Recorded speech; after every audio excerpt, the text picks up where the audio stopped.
जाए नहीं दो तोला पहली मड़ीला निकाल दे। अभी जाए नहीं दो तोला पहली मड़ीला निकाल दे।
दिन ले बीन बजावत बने बनमा भटक्यों।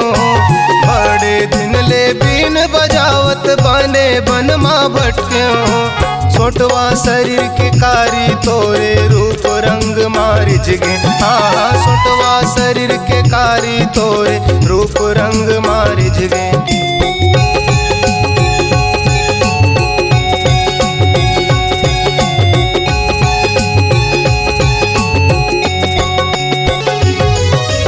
बड़े दिन ले बीन बजावत बने बनमा भटक्यों।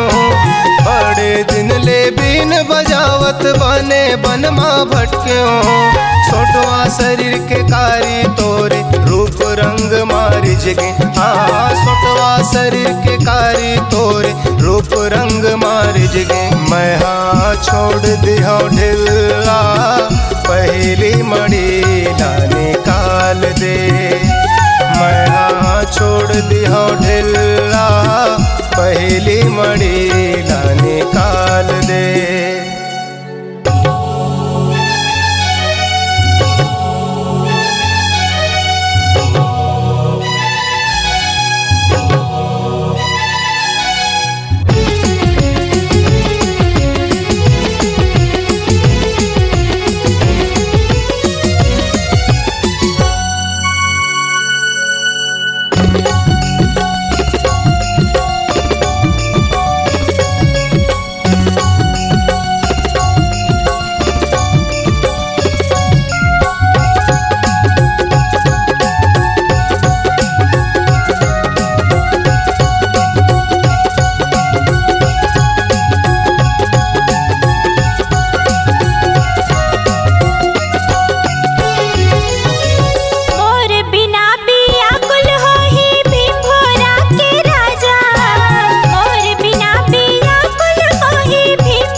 खातिर तोला मैं 12 बरस तप करे पाए खातिर तोला मैं 12 बरस तप करे तोर सही कत को सौरा के जान ल मैं हर हेरे तोर सही कत को सौरा के जान ल मैं हर हेरे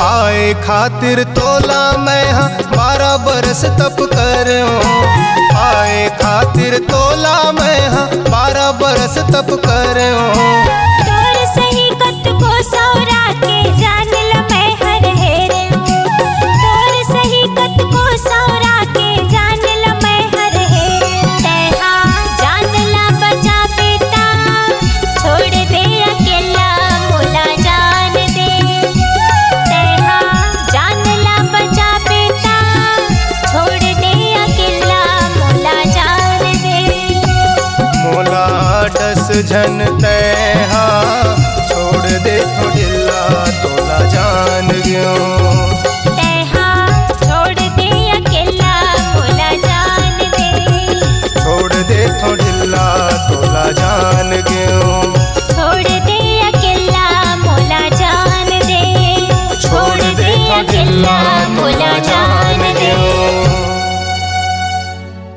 अगर आप अपनी आवाज को एक नया आयाम देना चाहते हैं तो चले आइए मल्टी ट्रैक डिजिटल रिकॉर्डिंग के लिए संपर्क करें HK म्यूजिक कंपनी, कोटा डबरी, चांपा, छत्तीसगढ़। मोबाइल नंबर है 9329238487 और 8085380339।